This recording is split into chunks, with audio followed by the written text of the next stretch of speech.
industrial, and it can't be used for those recreational things. And there's already talk of selling off plots of land for industrial use. And maybe the communities do not want industrial properties next to their homes. And next to their school, absolutely. And I think we need to look in the long term and see where this final thing is going. What direction is this going, and why are we doing this to begin with? I can tell you this, us 3 supervisors have never heard anything about these other buildings or a swimming pool. The only thing that was ever discussed was a maintenance garage. Pardon me? The only thing they ever talked about building was a maintenance facility. No swimming pool, not that we know. In the Washington Observer paper mentioned. Well, other supervisors told them We that. haven't had space for a swimming pool, you know, and I'm just saying, we're not putting a swimming pool there. I've never heard. We're not putting baseball fields there, so why do we need 87 acres? And so what is the real purpose of trying to deal with this property? I agree, I think something needs to be done, I think it needs to be capped, and then we need to let it become woods or something.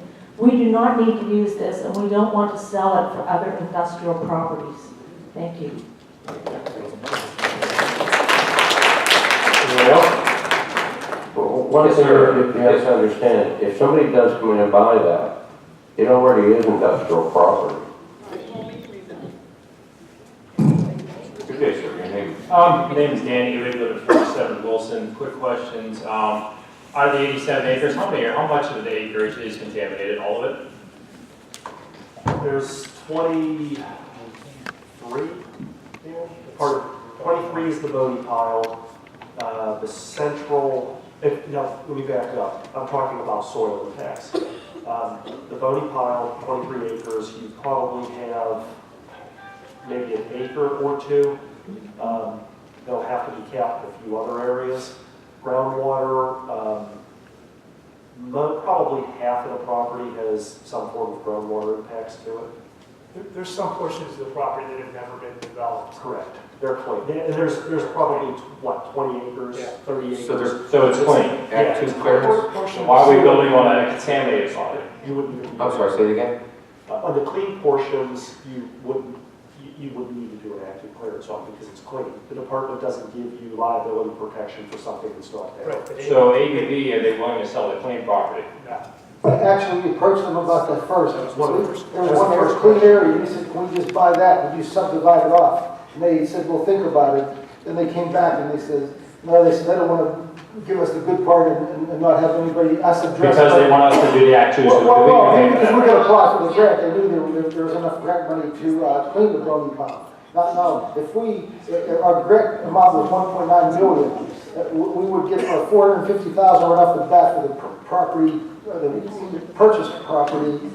That 75,000 was earmarked for the access road, and I don't remember how much the grant was for the public works salt shed, but anything over that, it could be applied to the bony pile to give ABB a boost on their costs of we said roughly 1.4 million or something was an estimate. Yes. To cap that property. So if there's 800,000 left from the grant, the DEP would expect us to give it to towards that bony pile cleanup. So ABB would only have to pay around 600,000 to finish that cap. What if it goes over the 1.9? They have to pay for it. It doesn't matter if it goes over, if it's 3 million, anything. Cecil Township will not be held responsible for anything over the 1.9. No, we won't be. So ABB is using us to get money. Yes. Okay. Something, let me get that right. Exactly. Okay, now contaminated areas, how close is it to the school? My first slide was Sorry, I wasn't looking at that the distance from the property line to approximately to the school is about 1,500 feet. Okay.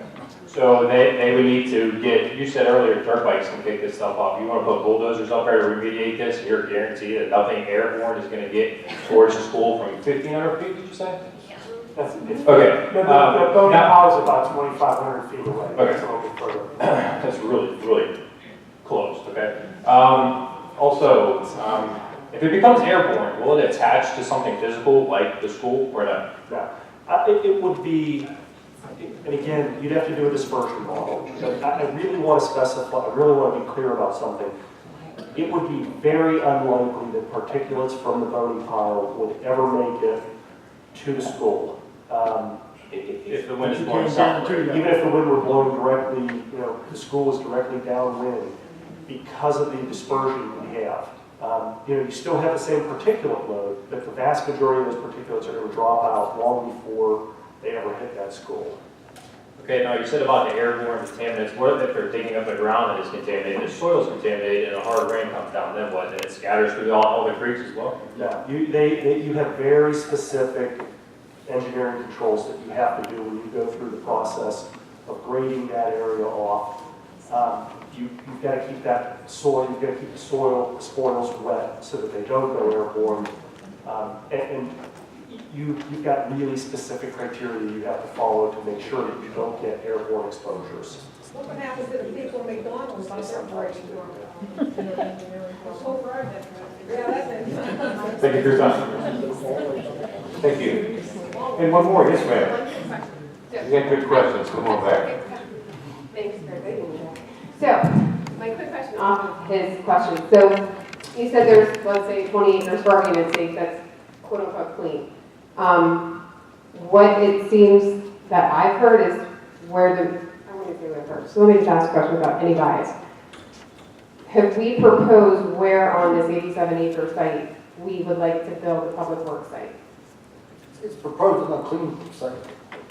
Which is right between the bony pile. I can go grab it, I printed a map and. But that's just my question, right? So, I mean, if we are going to have 87 acres, and I get that there's 20 acres that are untouched, and you have to take care of the contamination, I get it.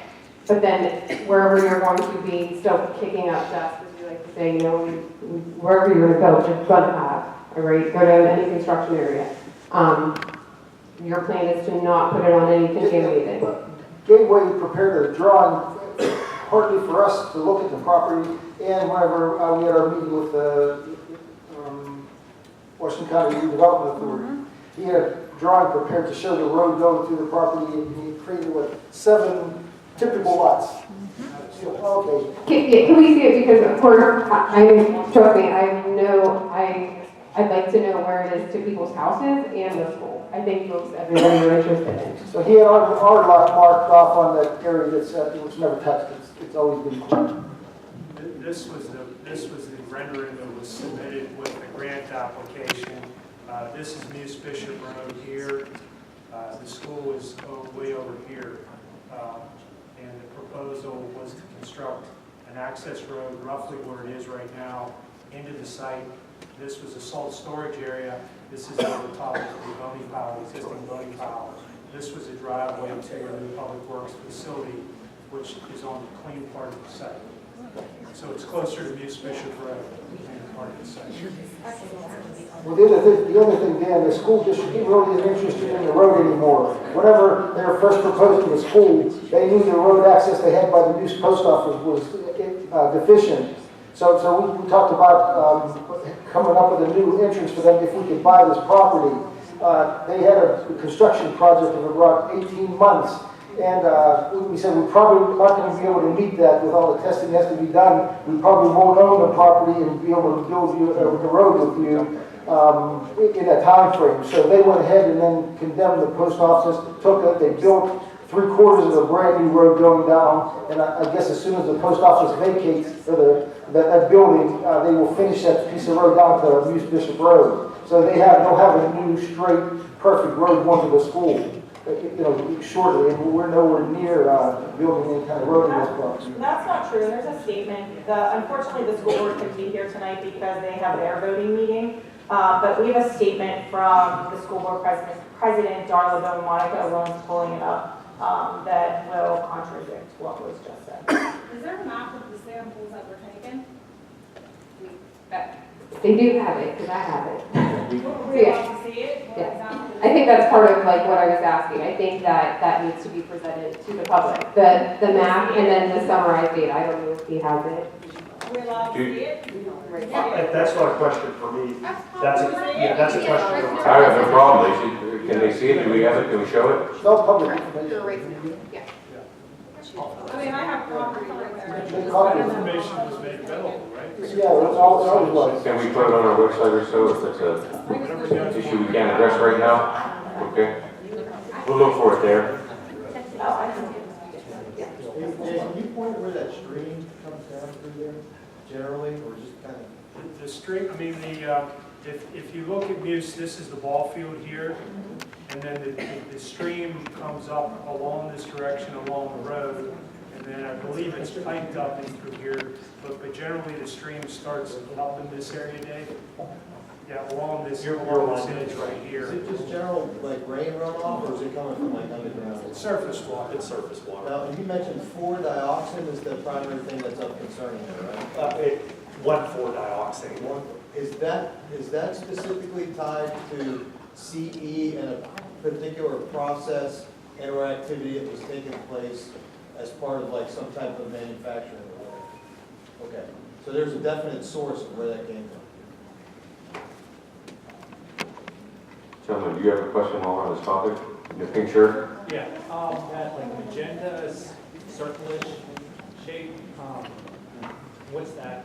That was actually something that the DEP wanted to include in the project. After the bony pile was covered, they actually considered, I'm sorry. they considered a walking trail through that area once the soil was covered. It wouldn't be a park, but it was a walking trail, and they said that it could be put on there, and they suggested putting it there. Okay, Any other questions, ma'am? I do, before we go to the actual like thing, I do have a question, more on an environmental standpoint. So in the consent order, it states that in 1995, the remediation did not include remediation of groundwater. And then it states that the groundwater has been monitored since 93 and 96. And this is all in the consent that we signed off on. And it shows things that have been cited. It says detected above the medium specific concentration. There's tetrachloroethane, there's benzene, like all kinds of trichloroethane. These are all carcinogens, right? My concern is we're knowingly approaching and we signed something which is blowing my mind that has carcinogens listed on the actual legal consent. And we said, hey, sure, let's get involved with this. So there are a lot of environmental concerns that I have based on that, and that's why I think it's crucial that as a township, we need those answers. When carcinogens are listed on something, we as taxpayers have relied on you to make an agreement on. Exactly. Again, before, the constituents. Do you have concern for, like, so you work with numerous townships, right? And this is obviously not, so based on your history, do you usually provide just the data, or do you provide counsel, okay, based on the history of this property, based on this? I mean, I know you did a proposal of the plan, this is our plan for the testing, reporting, things like that. You know, what is your take in that when you see these type of, you know, hazardous substances? I see these constituents, I mean, I've been doing this for 30 years. We do work throughout North America, we do work in Europe. We're a relatively small, what I would say is a boutique firm. We specialize in chlorinated solvent sites like this. This is primarily what we do. We deal with sites that are highly impacted. And the biggest issue that you have is ensuring you don't have human health exposures. Is if you can have, it doesn't matter what the constituent is, as long as it can't affect critters in the streams and it can't affect human health. It can be underground in very high concentrations, and we see really high concentrations at some sites. And you deed restrict it, you ensure people can't be exposed to it. You do testing to validate that people can't be exposed to it. And there's no completed exposure route. An exposure route means the contaminant gets from wherever it is into my body. As long as that doesn't occur, the days of having to remediate in the classic sense of pumping out impacted groundwater and treating it and then putting it back in. There's very few sites that go through that type of remediation at this point. There's very few, because we all look at exposure routes and how do we prevent those exposure routes.